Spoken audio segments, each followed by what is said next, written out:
So I'm Don Wetmore, and let's talk about getting more and more out of life. And but gee, Don, I don't have the time to do whatever it might be. Well, I got to tell you something. You really do have the time, and I want to share with you a few techniques that you can put into action right away. And take good notes here so that you can get the benefit from it. Okay, and the foundation of good time management begins with creating a solid foundation of our lives. I've broken it down to what I label as the 7 vital areas of life. And they include our things like our health, our family, our financial life, intellectual, social, professional, and spiritual area. And sort of like a 7-legged table, if you have one leg on a table that's a little bit longer than the rest, okay, what's that going to do to the entire table? Well, it's going to wobble it off, okay? And by same token, with any one of these 7 vital areas, if we get negligent and we ignore one or more of these 7 vital areas, it's going to upset the entire table. So, for example, if we don't take care of health, do you know that 3 out of 4 people complain on a regular basis they're flat out tired? And there's a whole bunch of reasons of that. But if you're flat out tired today, that's going to impact on your family situation. And if things aren't going well in your family situation, that's going to interfere with maybe your social life. And if things aren't going well financially, that might hurt your mental health. And so that the idea, the foundation of good personal productivity is creating work-life balance in each and every one of those 7 vital areas. And that doesn't mean we're going to spend equal amounts of time in each one of these areas or time every day. But in the long term, if we're not spending a sufficient quantity and quality, our table is going to be lost, and that's going to really impact negatively on our ability to manage our time. In health, 3 out of 4 people die at an early age. If you take a look at the 5 major causes of adult death, heart attack and accidents and so forth, a lot of that is what we're not doing, okay? I mean, the number 1 cause of adult death is heart disease, and where does that come from? Well, lack of exercise and poor diet and so forth. And talk to any cardiologist, they'll tell you that most people are just doing it to themselves. And it seems to me if time management means anything, it means taking some time now. Not saying I don't have the time to exercise, taking the time, because the truth of the matter is if we don't take time for health and fitness today, we're going to have to take spend time on sickness and recovery as an alternative. Under family, this year there'll be about 2 million marriages in the country, and there's going to be about 1,000 divorces. And here in the Northeast, where we're up here, in some pockets, the divorce rate is as high as 85%. And the number 1 cause of relationships breaking up, because you hear all sorts of things, oh, it's money issues and all of that sort of thing. But it really comes down to this. According to the American Management Association, the average working professional, that's you and I, we spend less than 5 minutes a day in meaningful communication with our spouse or significant other. Now, I don't know about you, but I can't get my story out in 5 minutes, let alone hear what my wife Nancy did in that time, okay? And yet, when we were getting together as a couple, we were spending time together. And then what happens, you know, responsibilities come by, and then we get up some morning and there across the breakfast table we say, who is that stranger? And who's that pool boy that she's with? we don't have a pool. I don't understand that, you know?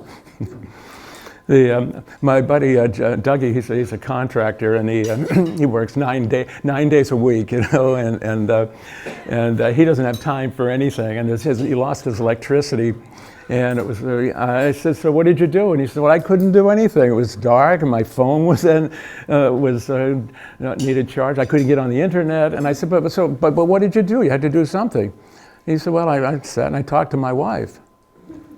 I said, how did that go? She said, oh, she seems like a very interesting person. And then our financial life, that we got to pay our bills and intellectual, social, and professional.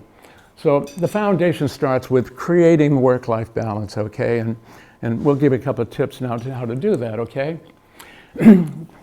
Most people have a financial budget. That makes sense because you don't want to run out of money on Thursday and you don't have money to buy bread on Friday and so on.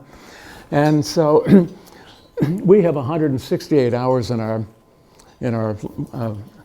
week, 24 hours a day, 7 days a week, okay? And think of that like money, okay? If you got $168, you want to budget, so much for this and so much for that and so on. Well, what's a more precious resource? Is it our money or is it our time? And I submit to you, it's our time, because where does money come from, okay? And so what I do on Sunday night, when I take a look at my week ahead, and I say, I'm going to have $168. I'm going to have 168 hours. We all have that same amount.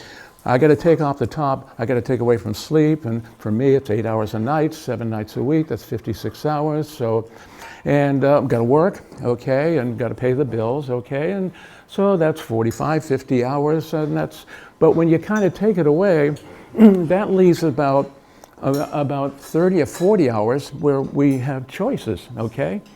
And so what I do is I sit down Sunday night and I take a look at the 7 vital areas, and I say to myself, Don, at the end of next week, 7 days from now, when the time has been spent, because we can't have rollover minutes, wouldn't that be great, I didn't use Thursday, so let me take it over here. No. But Don, on the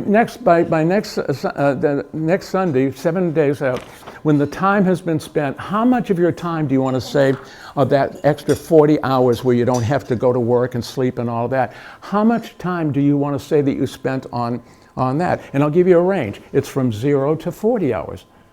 Oh, you mean I can actually budget that? Well, sure you can. And how much time do you want to say at the end of the next week that you spent time with your family? I mean, over and above, I get up in the morning, give my wife a kiss and all that, but I mean, spending more time, quality time and so on. No, do you want to say 0? No, I don't want to say 0. Well, how much do you want to do it? And actually budget out a time for the week, just like I budget my financial assets, okay? Here's another technique that really leverages our productivity. And what I encourage people to do is to give 23 hours every day to the world, but take 1 hour just for yourself. And we're going to call that a me time. Maybe instead of watching TV and that's old hack, and leave the TV off, instead of going to lunch with the same people. I mean, everybody can find an hour, right, if you had to. and so what's the so what? So, okay, I can get an hour for me time, but what should I be doing? I want you to do anything that you're not doing now in any one of your 7 vital areas because you didn't think you had the time to do it. And so, do you know that just by taking 1 hour of focused attention on a topic of something that you're interested in, for the average person, within 3 to 5 years, you could become recognized as a world-class expert in a topic of your choice just by taking 1 hour a day of focused attention and study. Because you're 7 days a week, 50 weeks out of the year, that's 350 hours of me time. I mean, the average college course is 35 hours of classroom time. You're like a full-time student. You can give yourself a bachelor's degree in self-studies and set up a side business or write a book or do whatever it is that's meaning in your life, okay? It's a choice. And then the next thing that I really focus on now is planning. People don't plan to fail, but sometimes they fail to plan, right? Do you remember the story of Alice in Wonderland? And there's a story, she goes down in the rabbit hole and she doesn't have a map or anything, and she comes to a crossroads, and she doesn't know to go left or right because she's never been there and doesn't have a map. And so up in the tree is that stray cat, and she turns to the cat for some advice. Which road do I take? Do I go left? Do I go right? And the cat asks Alice a very, very pertinent question. She says, what is your destination? To which she replies, well, I don't know. And then the cat says, then take either road. What difference does it make what road you're on if you don't know where you're going? You never know when you're going to go in the first place. And so what I ask people to consider is to kind of write the book of life backwards.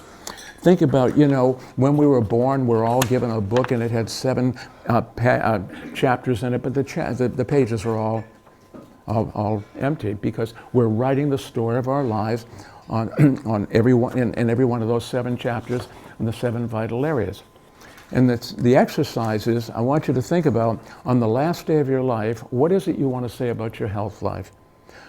On the last day of your life, what do you want to say about your financial life? On your intellectual life? And not where you think life will take you if you had the lucky breaks or, no, if you could just wave a magic wand and it could be anything, okay? What would that be? And why do I focus in on the last day of life? Because that's the only day in life that we can't change what our life is. Time heals all wounds, doesn't it? And I don't care what happened at any stage of your life, if you haven't done the things that you want to do. When you've got time ahead of you, you have a time to change that around. But on the last day of your life, the story has been told and the book has been read. And in my experience over the years, I'm sure many of us have come across this, so many people get to that end of life and they're filled with a lot of couldas and shouldas and wouldas and regrets and all of that. And I know I'll have some regrets. Now, I may not have perfection in my life, but I want to minimize that. So writing that book of life backwards, about creating that book of life, where do you want to end up on the last day of your life? And then you work your way backward to say, now what have I got to do this month, this year, and literally each day in order to get there? Because the bragging rights to a good thing at the end of life is based upon the things that we're doing on a regular basis. Making up a to-do list, an itinerary for the next day. It should incorporate all those things that you have to do, of course, but then you want to take care of the things that you want to do, because good time management is not just doing the have-tos, because we'll always get the have-tos done. And so you make up a list of things to do, and the idea of getting good productivity is not getting it all done. We'll never always get it all done, but if we can get the most important things done, then our productivity is going to be enhanced. So I use a simple little system. As I label items of A, B, C, and D, and A means it's a crucial thing. It really is getting me to where I want to go. B is, all right, so it's not quite as important. And if I had a choice between an A or B, I'd want to focus on the A. And C has a minimal value. Chances are you won't get your C's done, but that's okay, because everything else by definition is going to be more valuable. And then finally, there's some things on your list, when you're doing an analysis, you find out it has no value, and that's a D, so get rid of it, okay? And then another tip that I share with people is sometimes the language that we use and the excuses that we make, and that's, I don't have the time to what? I don't have the time to anything. I don't have the time to join Rotary. I don't have a time to go. I use it myself, okay? But look, when you think about that, when somebody says that, I don't have the time to, I sort of tease a little bit, and I say, well, did you brush your teeth this morning? And they say, well, yes. Did you eat? Well, of course. And did you get dressed? Well, I had to, of course. And I point out, I said, no, you don't have to do any of that. I mean, you'll be all stinky and maybe nobody wants to sit next to you, okay? But you had to do it. And it's a good thing that you're doing it, okay? Because listen, here's the rationale behind this, and this is why it's an excuse. And it's based on the wrong premise, okay? When somebody says, I didn't have the time to read my book last night. I was going to read my book last night for an hour. And I didn't do it. Why didn't I do it? Because I didn't have time to do it. Now, if that's true, what that person is really saying is, look, you know what happened yesterday in that universe yesterday? Those guys, they only gave me 24 hours. And if they only gave me a 25-hour day, I could have read that book, okay? That's why I didn't have the time. That's crazy. Of course, everybody had that same time slot, and I'm sure there must have been a lot of people who read in a book, okay? So instead of saying, I didn't have the time, and make yourself a victim and blame and not take responsibility, my suggestion is say, I chose not to. I chose not to read that book last night. I chose not to call my mom. And it's your life, you have that, take responsibility for it. And then finally, this kind of self-talk. People know what they really want to do in life. they want to be involved in Rotary. They want to be involved in leadership, and they use that. I didn't have the time to do it. And yet we fool ourselves that I won't be able to do it now, but someday I'll. We say that, yes, someday when I get over this hump, then I'm going to. But you know what happens in life. You get over the hump, everybody's got humps right now. You get over that hump, there's going to be another hump. I mean, that's just what life is all about. It's almost like it's this imaginary island in the mid-Pacific, you know, someday I'll. You know, right now, I don't know about you, but I got all kinds of stuff I got to do, but as soon as I get over the hump, then I'm going to go to the travel agent. I'm going to buy a ticket and to fly out to that beautiful island of someday I'll. And I'm going to walk off the gangway, and they'll put a flower layer around my neck, and they'll kiss me on both cheeks, and there's all the books I meant to read. There's all the children of the age that I'd like. There's my garden, and too, as if that was true. And I gotta tell you, if you go to the travel agency, they're going to sell you a ticket, and you're not going to be alone. So that's okay. That's because a lot of people are buying into this. But let me give you a travel tip: don't buy a round trip ticket to someday I'll. You only need a one-way ticket, because the plane always crashes in the sea of regret. There is no someday I'll. You know, some people have a saying on the wall that says, today is the first day of the rest of my life. I get it, that's a nice sentiment, okay? But wait a minute, what does that say? Today you get the rest of your life? We don't have a rest of our life. Yesterday's a canceled check. Today is nobody's. The future is nobody's IOU. All we have is today, okay? And so I had a client come to me one time, and he was a salesman, and he is separated with his wife, but they had a good relationship on vacation. So after hearing my presentation, he said, well, you know about my situation a little bit. I want to make sure that I take my 4-year-old on vacation this summer. What's your advice to make sure that I take my 4-year-old on vacation? And I thought for a moment, and I said, in order to take your daughter, your 4-year-old daughter on vacation this summer, you have to take your 4-year-old daughter on vacation this summer. She's not waiting for you. If you don't take a 4-year-old, you don't get a second shot at that. Now you can take a 5-year-old, and that's fine. There's only one way to tell your 70-year-old mother that you love her. You got to tell her when she's 70 years old. Do you get a sense of the urgency, okay?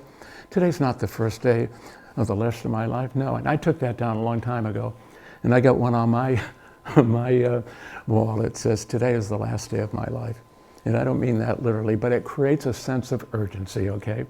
On the last day of your life, are you doing the things right now which involves the things that you know, what Rotary offers and all that?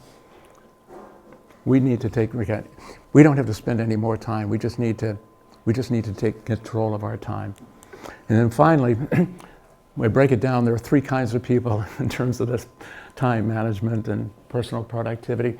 There are people who are the busy people, and these are the people, this is most of us, and we're getting all the have-tos, and yeah, we got to do the have-tos, that's good.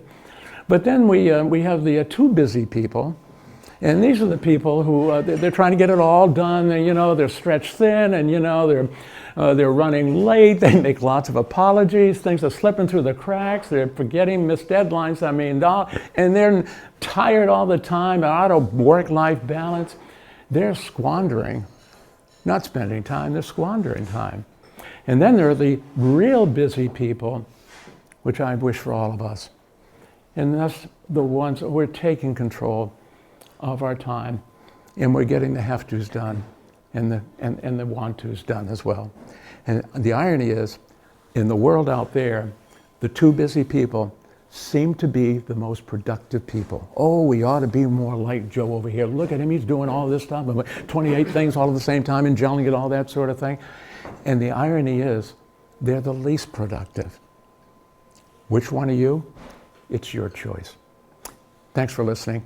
Have a good day and a productive day every day. I'm Don Wetmore, giving away the gift of time every day.